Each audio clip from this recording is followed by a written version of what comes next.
आज का हमारा टॉपिक है एक्टिवेशन एनर्जी। एक्टिवेशन एनर्जी क्या होती है, तो पहले इसकी डेफिनेशन लिख सकते हैं। एक्टिवेशन एनर्जी का मीन्स होता है कि किसी भी कंपाउंड को रिएक्शन करने के लिए एक्टिवेट करना।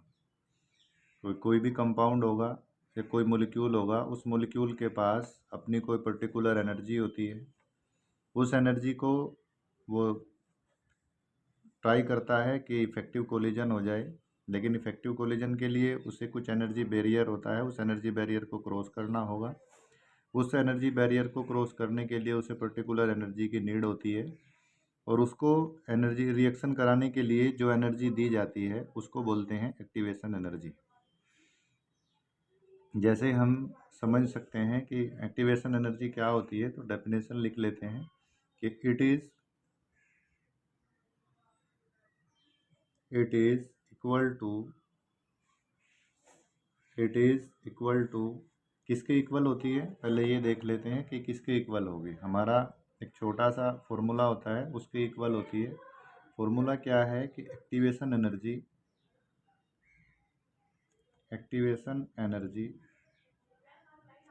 Is equal to threshold energy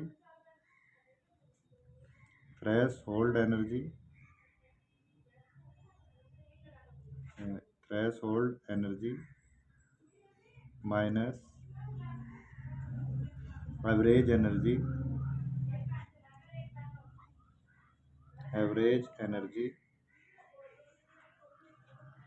of the reacting species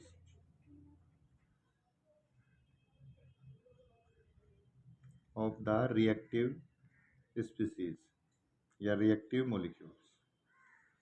उस पर्टिकुलर मॉलिक्यूल्स की कुछ एनर्जी होती है, और उस एनर्जी को हम क्या बोलते हैं, थ्रेशोल्ड एनर्जी कहते हैं। तो हमने लिखा एक्टिवेशन एनर्जी का मीन्स होता है कि किसी भी मॉलिक्यूल को एक्टिवेट करने के लिए जो एनर्जी प्रोवाइड की गई, और वो एनर्जी क्या होती है, देखो ये लिखा ना, ये average energy of the reactive molecules की अपनी पर्टिकुलर एनर्जी होती है। उस एनर्जी में हमने क्या किया, उसको एक्टिवेट करने के लिए कुछ एनर्जी दी जाती है, और एनर्जी को जो एनर्जी प्रोवाइड की गई उसे बोलते हैं एक्टिवेशन एनर्जी। तो यहाँ पर हमने लिखा एक्टिवेशन एनर्जी क्या होगी, threshold energy minus average energy. Threshold energy जितनी उस एनर्जी बैरियर को क्रॉस करने के लिए जितनी एनर्जी की नीड होती है उसे बोलते हैं थ्रेशोल्ड एनर्जी। तो इसी के बेसिस पर हम लिख सकते हैं कि एक्टिवेशन एनर्जी क्या होती है। एक्टिवेशन एनर्जी का मीन्स है कि इट इज़ इक्वल, किसके इक्वल है ये एक्टिवेशन एनर्जी, किसके इक्वल लिखी हुई है, ये लिखी हुई है कि reaction it is the equal to difference है। ये किस किस के बीच का डिफरेंस है, थ्रेशोल्ड एनर्जी और average energy of the reactive molecules के लिए। तो हम लिखेंगे it is equal to the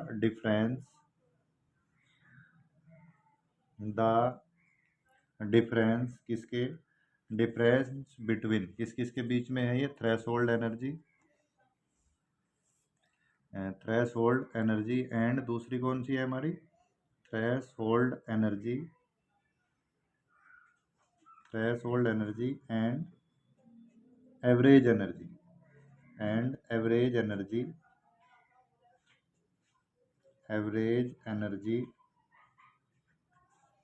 of the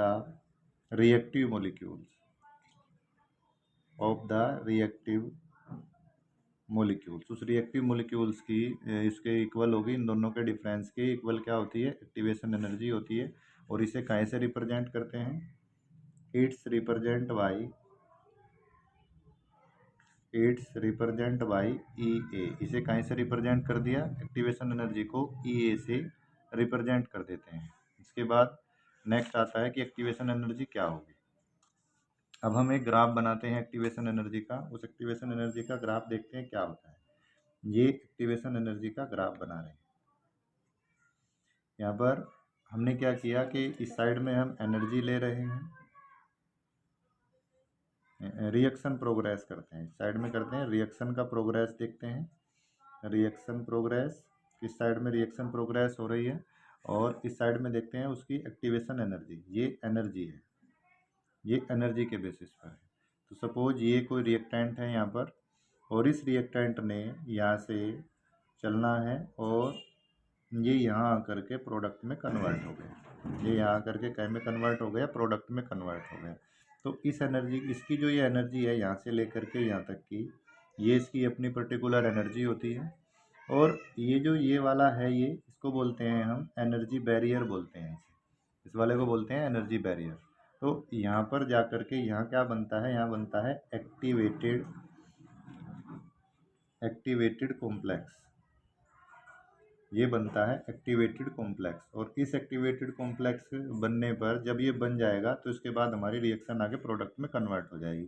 तो किसी भी मॉलिक्यूल को यहाँ से लेकर के और यहाँ, एक्टिवेटेड एनर्जी में हम क्या देख रहे हैं, एक्टिवेशन एनर्जी को ग्राफ बना रहे हैं। और उस ग्राफ में हमने क्या किया कि ये कोई मॉलिक्यूल है और इस मॉलिक्यूल में इसको यहाँ से ये एक्टिवेटेड कॉम्प्लेक्स बनाना, ये एक एनर्जी बैरियर है।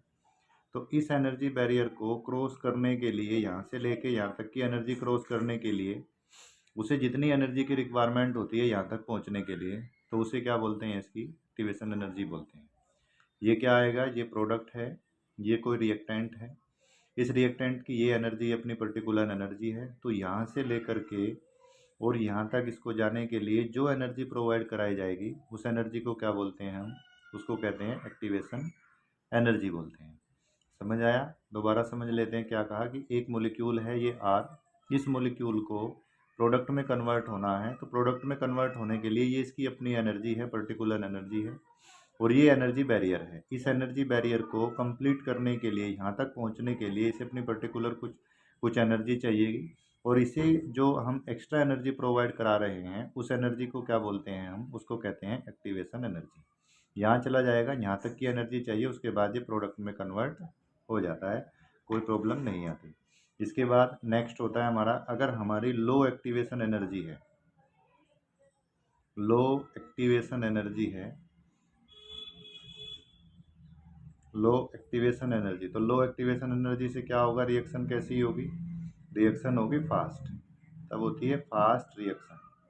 और अगर हाई एनर्जी होती है, high activation energy, high activation energy क्या होगी, हाई एक्टिवेशन एनर्जी हो जाएगी तो रिएक्शन क्या हो जाएगी, तब हमारी रिएक्शन हो जाएगी स्लो रिएक्शन।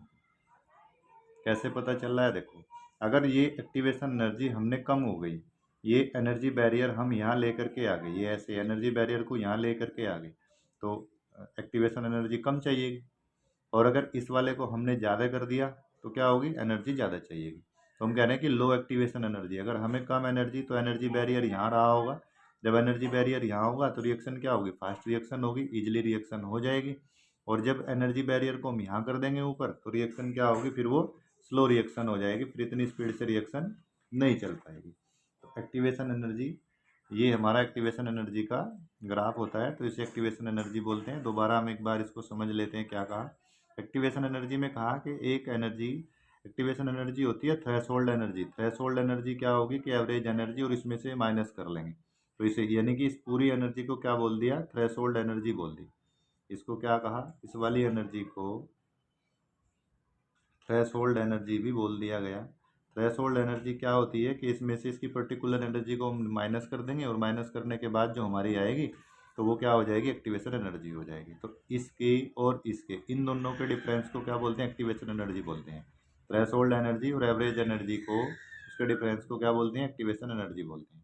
अब हम कह रहे हैं कि एक्टिवेशन एनर्जी क्या है, कि कोई रिएक्टेंट है ये, इसकी अपनी कोई एनर्जी होगी, अब इसने इस एनर्जी बैरियर को क्रॉस करना है। एनर्जी बैरियर को क्रॉस करने के लिए क्या चाहिए, इसे एनर्जी बैरियर को क्रॉस करने के लिए यहाँ से यहाँ तक जाने के लिए कुछ एनर्जी चाहिएगी, और वो एक्स्ट्रा एनर्जी जो हम इसको दे रहे हैं यहाँ तक जाने के लिए, उसको क्या बोल रहे हैं, हम एक्टिवेशन एनर्जी बोल रहे हैं। और ये पूरी क्या है, थ्रेशोल्ड एनर्जी है। तो थ्रेशोल्ड एनर्जी में से जो उसकी अपनी एनर्जी है उसको माइनस कर दिया जाए तो क्या बनेगा, एक्टिवेशन एनर्जी बचती है। तो यही बात इसने बताई कि इसे एक्टिवेशन एनर्जी बोलते हैं। अब अगर लो एक्टिवेशन एनर्जी होगी तब क्या होगा, लो एक्टिवेशन एनर्जी होती है तो हाई स्पीड से रिएक्शन चलेगी। क्यों, क्योंकि यहाँ रिएक्शन, यहाँ एक्टिवेशन एनर्जी हो जाएगी, इतनी कम एनर्जी दे दी गई इससे, यहाँ तक आ जाएगा, एनर्जी बैरियर पास होगा। हाई एक्टिवेशन एनर्जी होगी तो रिएक्शन कैसी होती है, स्लो रिएक्शन होती है, फिर वो स्लो रिएक्शन करती है। एक्टिवेशन एनर्जी का ये ग्राफ था और रिएक्शन की प्रोग्रेस में था कि रिएक्शन किस तरह से चलती है। तो जितने मोलिक्यूल, सारे मोलिक्यूल की इतनी एनर्जी नहीं होती कि इसको एक्टिवेटेड कॉम्प्लेक्स बना लें और एक्टिवेटेड कॉम्प्लेक्स बनाने के बाद वो प्रोडक्ट में कन्वर्ट हो जाए। तो ये एक्टिवेशन एनर्जी का ग्राफ है और एक्टिवेशन एनर्जी के बारे में ये पॉइंट है हमारे। तो इसे बोलते हैं एक्टिवेशन एनर्जी।